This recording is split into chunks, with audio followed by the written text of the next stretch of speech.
Beleza, gente. Então vamos lá falar um pouco mais dos desafios.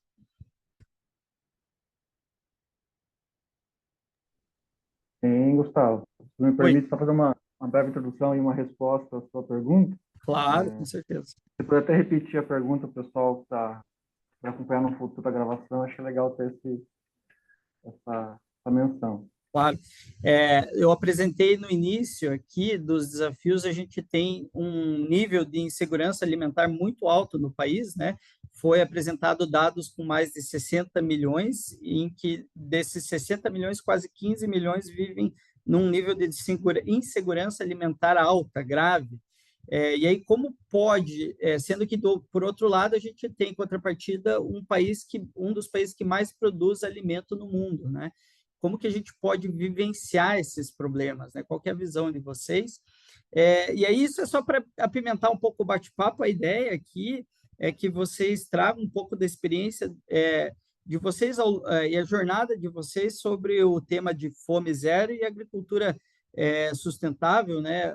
A gente tem o Fê que ele morou muito tempo, atuou nesse segmento, sente as dores de perto, o Cássio, que estuda nessa área, junto à Flávia também. Então, a ideia é trazer aqui alguns insights para a galera, baseado nesses desafios que nós levantamos aqui, tá bom? Perfeito. Então, pessoal, só para dando sequência no que o Gustavo questionou a gente, né? Chega a ser até irônico, né? Pensar que o Brasil, um país continental, de estrutura, de dimensões, referência em produtividade, desde grandes culturas agrícolas, como as principais commodities, né? Soja, milho, trigo e afins, até culturas mais pontuais, são frutíferas, legumes, verduras, a gente tem uma bagagem bem diversificada, assim, de produção e de referência em qualidade, né? Mas justamente pela ironia da coisa toda é que a gente não consegue atingir todo o nosso público interno, né? Então, de cara já te adianta e tá aí o grande objetivo inicial da agricultura brasileira, produzir mais com menos e que atinja todo o nosso público interno, principalmente, né? E também externo, porque o Brasil é o que é com a potência agrícola, justamente pelo mercado exterior também, né? Então, claro, as principais, o carro-chefe, vamos chamar assim, da parte de rentabilidade, são as commodities, né, que tem esse interesse internacional e é o que mais produz, é o que mais vende, é o que é mais negociado, é o que mais é diversificado em produtos no futuro, né? Mas também a gente tem que pensar no pequeno aqui dentro. Geralmente essas áreas principais de culturas agrícolas, grandes culturas agrícolas anuais, né, como eu falei anteriormente, elas já têm um certo nível de tecnificação, de investimento mais elevado, um pouco mais de práticas envolvidas na condução da agricultura moderna, mas tem os pequenos também. Então, a gente tem que pensar desde a cadeia do pequeno produtor rural ali, que faz um plantio de subsistência, né? Seja uma agricultura convencional, que usa defensivo agrícola, ou até uma cultura mais sustentável e do ponto de vista de orgânicos, de olivicultura, enfim, a ideia é a gente pegar toda essa cadeia e tentar levar informação, levar tecnologia e integrar esses nichos para que a gente consiga crescer mais com menos e com mais rendimento também no futuro, né? Então, esse é o grande desafio aí. E nessas linhas de desafios, tem algumas mais pontuais, a gente vai absorver um pouquinho aqui agora, mas não se atentem somente a elas, né? A ideia é a gente possa diversificar até as possíveis problemáticas do futuro. E na mentoria, até tanto eu, o Felipe, a Fara, já vai poder dar esses insights até mais pontuais se necessário, tá? Então, não fiquem livres a nos acionarem. Flávio e Felipe, o microfone é de vocês, não precisa nem levantar a mão, estão em casa. Então, tá bom. Deixa eu só fazer algum... complementando o que o Cássio comentou, é muito importante, né? Às vezes a gente pensa na agricultura numa forma grande, né? E o pequeno agricultor, a agricultura familiar, tem muita dificuldade, né? E então a gente precisa fomentar a agricultura familiar. Um dos viés, assim, que a gente sempre tem que levar muito em consideração, né? É consumir alimentos produzidos localmente. Então, quando a gente pensa assim nesses alimentos, eles são mais perecíveis. Então, a gente precisa fomentar essa cadeia local, né? A gente tem que levar em consideração isso, né? E aí tem vários fatores que a gente pode estar utilizando para melhorar isso, né? Então, criar algum tipo de grupo para fazer algum compartilhamento de alimentos, alguns tipos de cestas. Ah, esse período é produzido alimentos, tal tipo de alimentos, então vamos fomentar essa venda desses alimentos, esse consumo desses alimentos, né? De que forma que as pessoas estão armazenando esses alimentos? Eles estão armazenando esse alimento de forma correta? Porque senão esse alimento eles são perecíveis, ele vai acabar estragando num período muito maior. Então, de que forma que ele deve armazenar esse alimento? De que forma que ele deve ter esse cuidado, né? Até mesmo quem está comercializando e o próprio consumidor, né? Então, são vários pontos que a gente deve levar em consideração, né? Esses produtos, né? Como que ele chega até esse consumidor, né? Ele tem um controle de qualidade, ele é armazenado da forma correta, não é? De que forma que deve ser feito isso? E até mesmo, às vezes, a gente pode estar ensinando as pessoas que consomem esse alimento, né? Utilizar esse alimento de uma forma correta, porque muitas vezes a gente joga a casca fora, a gente acaba desperdiçando muito alimento na nossa casa que a gente poderia estar utilizando de uma forma diferente, ou até mesmo fazendo uma compostagem para mim, e aí eu consigo produzir o meu próprio temperinho em casa. Então existe N formas e N fatores que eu consigo diminuir esse desperdício de alimento. Então tem vários projetos até dentro dos CEASAs, assim, que eles estão tentando estudar, porque é o local que é onde tem um desperdício de alimento muito grande, até dentro dos mercados. Então, existe alguns tipos de legislações nos municípios que impede que os mercados, que o SEASA doe aqueles alimentos que às vezes você poderia estar utilizando, né? Doe para as pessoas e acaba indo para o aterro sanitário. Então, de que forma que a gente poderia reverter isso, utilizar esses alimentos que ainda têm condições de uso, né? Voltar para a mesa. Então, eu acho que alguns pontos que a gente deve levar em consideração. Vou passar para o Felipe dar continuidade, porque o tempo é curto aqui, né? Obrigado, Flávia. Na verdade, eu vou trazer uma pimentinha, como o Gustavo falou. Ele trouxe essa temática da questão da produção agrícola no Brasil, e mesmo com a produção, o Brasil sendo um dos maiores produtores agrícolas do mundo, nós ainda temos situações de fome no nosso país. Isso se dá porque grande parte, como o Cássio trouxe, do nosso produto, ele é destinado à exportação, e grande parte da produção agrícola brasileira não é para alimentação. A gente tem o biocombustível, a gente tem outras destinações que a produção agrícola brasileira serve, tanto a agricultura mundial. Então, são temáticas que a gente precisa analisar. E o que a Flávia trouxe de fortalecimento da cadeia produtiva local é justamente nesse sentido. A gente tem hoje 70% do alimento que é posto na mesa do brasileiro é produzido na agricultura familiar. Então, o grande agronegócio, os grandes latifúndios não produzem para alimentar o povo brasileiro. Então, é pensar em ações, métodos que fortaleçam essas cadeias produtivas locais de agricultura familiar, agricultura sustentável, que é realmente quem põe alimento na mesa do brasileiro, que produz hortifruti granjeiros. Um outro dado bem importante aí para o pessoal que é vegetariano, vegano, a gente tem uma grande perda de produção agrícola que é destinado para a ração animal. Então, às vezes a gente tem uma conversão aí, não sei, não vou te trazer uns dados precisos porque eu não tenho, mas às vezes você precisa 20, 30 quilos de produção vegetal para converter em 1 quilo de alimento animal. Então, são alguns quesitos aí para apimentar um pouco a pesquisa de vocês, para que vocês tenham conhecimento, se aprofundem e pensem em soluções que possam mitigar, amenizar essa situação que é tão latente no nosso país. Um dado bem importante, o México, eu vou citar um país vizinho, a base alimentar do México é o milho. E o milho é utilizado pelos Estados Unidos para produzir combustível.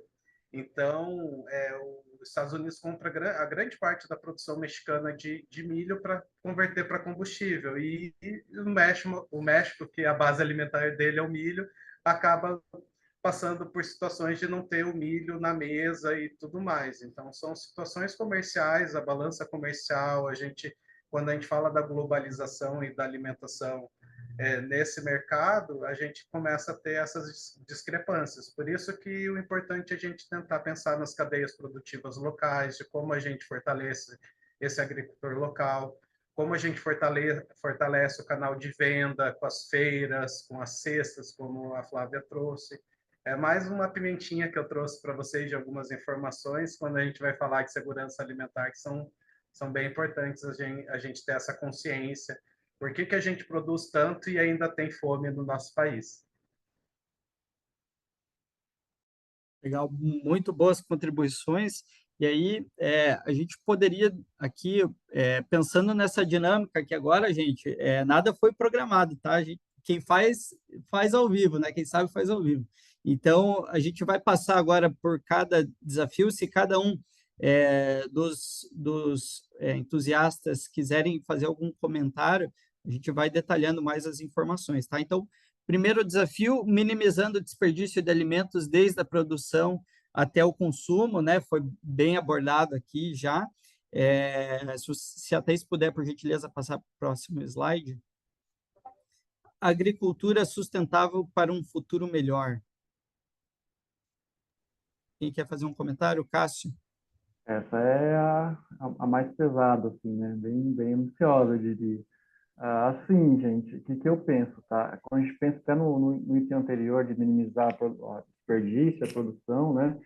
A gente tem que pensar, que nem a Flávia falou, desde as cadeias do pequeno, assim como também o Felipe pontuou, né? Como é que é a interação, ser um facilitador, né?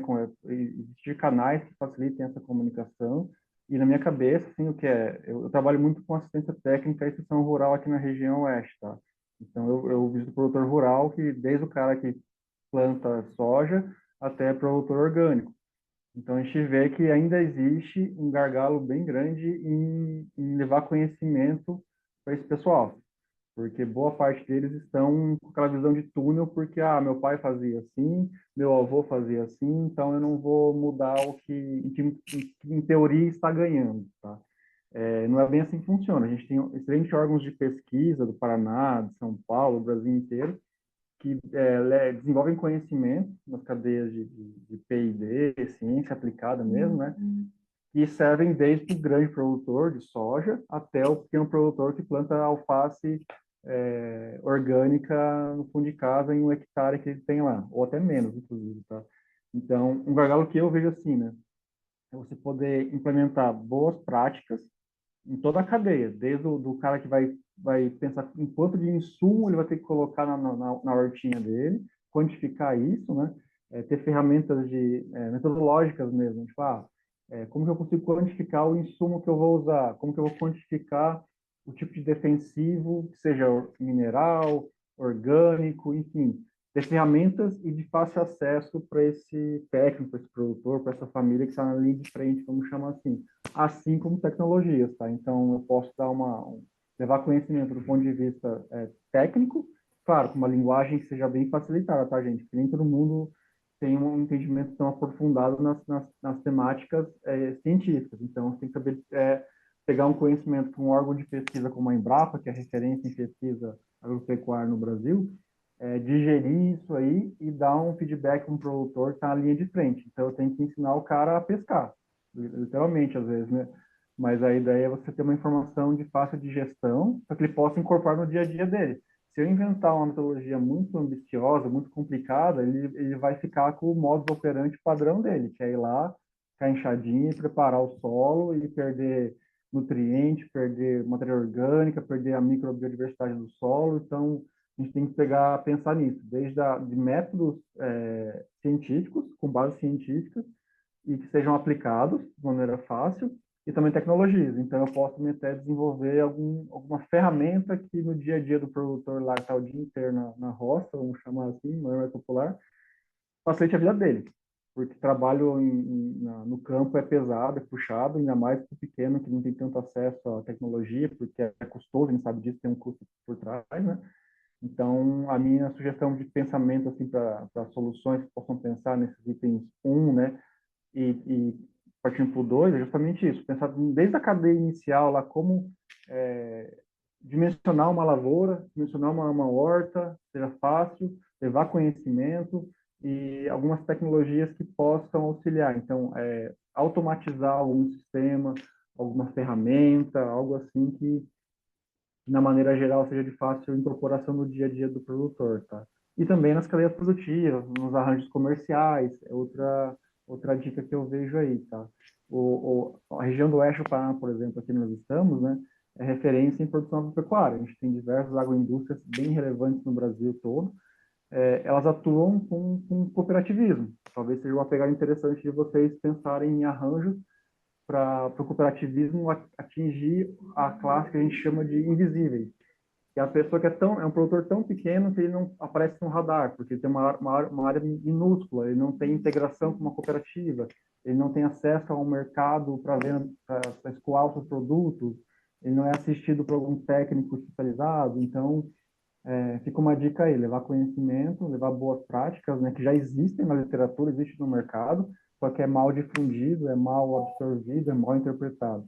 Então, assim que eu penso em como você pensa, interagir o que já existe no mercado, na tecnologia, na ciência, e levar para o produtor do início ao fim. Então, até o cara que vai plantar a sementinha no solo, qual que é a semente melhor, qual é a melhor forma de conduzir aquela lavoura, aquela horta, até as ferramentas que ele utiliza, até a cadeia produtiva que ele vai vender aquele produto, e também a qualidade do produtor rural, tá? Isso é essencial, porque ninguém quer ficar o dia inteiro na roça, desculpem o linguajar, carpindo, e num sol de 40 graus de Foz do Iguaçu, por exemplo, em região. Então, você tem que promover uma qualidade de vida também, todas as cadeias produtivas.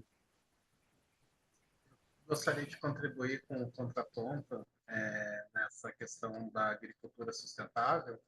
Quando a gente fala de agricultura sustentável, a gente tem que pensar a cadeia como um todo e na sustentabilidade daquela produção agrícola. Então, quando a gente fala nisso, a gente fala desde os insumos. Quanto menos a gente depender de insumos externos, que a gente consiga ser autossuficiente na cadeia produtiva, desde produzindo os defensivos localmente, conseguindo ali na sua própria propriedade gerar valor e agregar a produção do seu cultivar ali, é mais importante. Então, é uma questão que vocês podem estar verificando, o quanto vocês conseguem, às vezes, contribuir com uma ideia onde o agricultor cada vez menos dependa de insumos externos, de você estar trazendo insumos de outras regiões, degradando outras áreas para poder aumentar a tua produtividade. Então, quando a gente fala de agricultura sustentável, é dessa forma mais macro também. Como que a gente consegue dar sustentabilidade para toda a cadeia, desde a produção de insumos, de maquinário que vai te ajudar ali. Então, como a gente consegue fortalecer toda essa cadeia para que cada vez menos a gente degrade o ambiente e melhore a nossa produção. E sem depender tanto de insumos externos, né? Se, por exemplo, o Brasil passou por um problema bem sério durante a guerra, de depender do hidrogênio da Rússia. Então, por que a gente depende tanto do nitrogênio de lá para poder melhorar a nossa produção? E assim, né, Felipe? Outra coisa, o que você falou é aquela questão, é fazer mais com menos. Então, fazer uma área produzir mais com menos insumo, porque vamos ser sinceros, galera, a gente tem que pensar na questão ambiental por trás, mas tem que me aliar com a questão econômica do produtor, né? Então, ele vai aderir a uma nova tecnologia, uma nova boa prática, se aquilo for comercialmente interessante também. Então, a gente viável, né? A gente não pode falar sem falar da sustentabilidade econômica. A gente precisa dar condições para o agricultor sobreviver da produção dele. Senão a gente vai ter cada vez mais gente saindo do campo, indo para a cidade. E é bem isso, a gente precisa pensar como todo, desde a parte econômica quanto ambiental e social também. Dando sequência o que eles falaram, então, assim, agricultura, nós precisamos produzir mais alimento, isso é fato. mas a gente nunca pode esquecer que a gente precisa cuidar da agricultura, do meio ambiente. Por isso que a gente entra com essa temática da agricultura sustentável. Como eu vou produzir mais alimento, mas da mesma forma protegendo o meio ambiente. Então, essa diminuição desses agrotóxicos, desses usos de defensivos é muito importante, porque ele vai impactar no solo, né? Então, se vai impactar no solo, consequentemente, vou ter prejuízo na minha produção. Vai impactar na minha água, na qualidade da minha água. Então, consequentemente, eu também vou ter prejuízo na minha produção.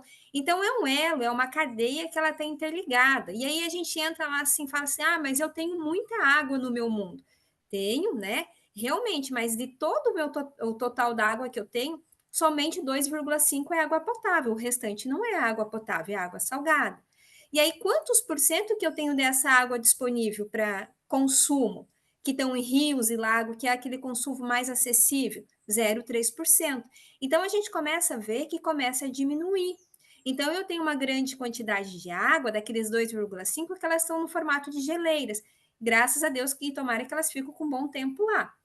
Então, a gente começa a ver que a gente precisa proteger, precisa ter uma agricultura mais equilibrada para proteger isso, porque senão, quando a gente chega lá em 2050, que a projeção é triplicar a quantidade de habitantes, nós não vamos ter condições de produzir o nosso alimento, porque o nosso solo está contaminado, a nossa água está contaminada, e aí começa a ter os prejuízos que nós vamos ter. E aí, levando em consideração, nós temos que pensar assim, quantos por cento desses 0,3% que está ali nos rios e lagos eu utilizo para agricultura? Eu utilizo 70%. Então, é uma quantidade muito alta que eu utilizo para a produção do meu alimento. Então, a gente precisa ter essa consciência de ter uma agricultura mais sustentável, mais equilibrada, porque senão as gerações futuras elas vão sofrer com tudo isso. Então, assim, de que forma que eu quero deixar o ambiente, o meio, né, para as gerações futuras? Hoje, nós somos responsáveis pelas gerações futuras. Então, tudo que nós formos produzir e fazer, as gerações futuras vão estar absorvendo. Então, assim, nós temos que ter essa consciência num todo, para ter uma agricultura mais sustentável, alimentos, sim, na mesa de todos, mas alimentos com qualidade, com a menor quantidade de agrotóxico. E outra, gente, quem a Flávia falou, o pessoal da mídia, enfim, todo mundo que é mais ignorante no sentido de não ter conhecimento, não conseguem ver a inter-relação desses fatores. Mas é totalmente relacionado. Então, por exemplo, se eu reduzir a aplicação de um pesticida, de um defensivo, de um agrotóxico, eu vou gastar menos, concorda? E vou reduzir a poluição do meu solo, da minha água, que a Flávia comentou. Então, é tudo integrado. E se eu gastar menos, eu posso ter uma rentabilidade melhor. Então, E um lucro maior, né? É tudo integrado. Então, não existe esse pensamento, eu vou produzir mais, tem um discurso aí que produzir, dá um exemplo da soja, tá? Produzir 160 sacas de soja, que para nossa região oeste aqui é quase o triplo da média regional, que é o benchmark, assim. Não adianta você produzir 150 sacas de soja, o seu custo de produção com insumo, com combustível, com operação e tal, foi 130 sacas. Você está gastando muito mais do que precisaria para produzir com qualidade. E, por consequência, você vai afetar o seu produto. Vai afetar a segurança alimentar e a qualidade daquele produto. Então, é tudo integrado. A gente tem que pensar em todos os fatores possíveis e como um pode afetar o outro de maneira positiva também. Tá? Então, você reduz aqui e ganha lá. Essa é a conta básica assim, que eu vejo. Tá? Uma continha mágica, né, Cássio? Não adianta também produzir nesse nível, nessa quantidade, durante 5 anos e depois disso também a tua produção caiu um monte porque você sugou o solo, tudo que tinha lá, tudo mais, aquilo virar uma buçoroca, virar uma área que não pode ser mais cultivada e assim por diante. Então, a gente tem que pensar sempre nessa questão ambiental, como a Flávia falou, da gente manter essa sustentabilidade. Sobre a questão de equidade, na alimentação, eu acho que essa é uma problemática que nós enfrentamos no campo. A gente sabe que a questão agrícola, da agricultura no nosso país é dominado pelos homens, as mulheres dentro de uma família rural são conduzidas pelos pais, às vezes, para ter uma formação na licenciatura, virarem professoras. Então, para eles é um grande orgulho a filha virar uma professora, mas eles acabam não trabalhando a sucessão familiar, da permanência desses filhos no campo e qualificando cada vez mais essa produção.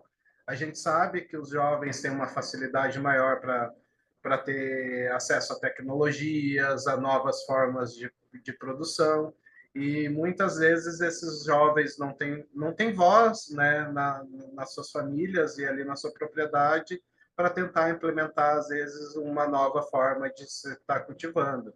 Então, projetos que venham nesse sentido de como a gente mantém essa permanência das mulheres e dos jovens no campo, também é bem importante, desde agroindústria, de você criar valor agregado, né, o que você produz.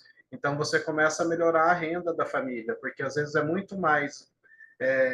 tem um lucro muito menor você vender uma fruta do que você, às vezes, vender um doce daquela fruta onde você trabalhou, fez lá na indústria e está vendendo no mercado. Então, como a gente pensa essa cadeia, como a gente fortalece e consegue aumentar o valor agregado nos produtos que são produzidos ali na agricultura familiar. E assim, eu acho que é uma forma de você aumentar a renda da família. Geralmente, essas agroindústrias, sim, aí são dominadas pelas mulheres, e é uma forma de você aumentar a renda delas, para que elas tenham dinheiro, um recurso dela, para que não falte outro tipo de alimento, né? Então, é muito nesse sentido. E também como a gente fortalece o acesso a alimento para mulheres em situação de vulnerabilidade social, que tem violência doméstica em casa, que às vezes teve que sair do lar fugindo de um marido agressivo que cometia violência com ela. Como que a gente trata essas mulheres para que elas não sofram esse tipo de abuso e acabam passando fome, que é uma outra violência. Então, pensar em projetos que venham a esse encontro, que possam solucionar essas problemáticas. Eu acho que você colocou muito bem, Felipe. Não sobrou muito para a gente falar. Eu acho que cabe a gente deixar um desafio para as mulheres que estão aqui, né, no evento, né, de nos representar muito bem, tá? Então, tudo que você colocou, acho que foi muito bem pertinente, assim, nada a acrescentar, só dou os parabéns, mas é isso mesmo. Então, assim, deixar um desafio para vocês que estão aqui, meninas, né? Vamos fazer a diferença, né? Vamos mostrar que a gente também consegue, que nós também temos capacidade. Pessoal, só para fazer uma intervenção rápida aqui por problemas técnicos, a nossa live vai expirar de novo. Infelizmente, o meu é na modalidade gratuita. Eu vou mandar um link do Meeting e aí a gente finaliza por lá. Perfeito. Vamos colocar aqui no chat daqui da reunião mesmo, pessoal. Daí vocês já acessam por ali, tá bom? Daí a gente já se encontra na outra salinha.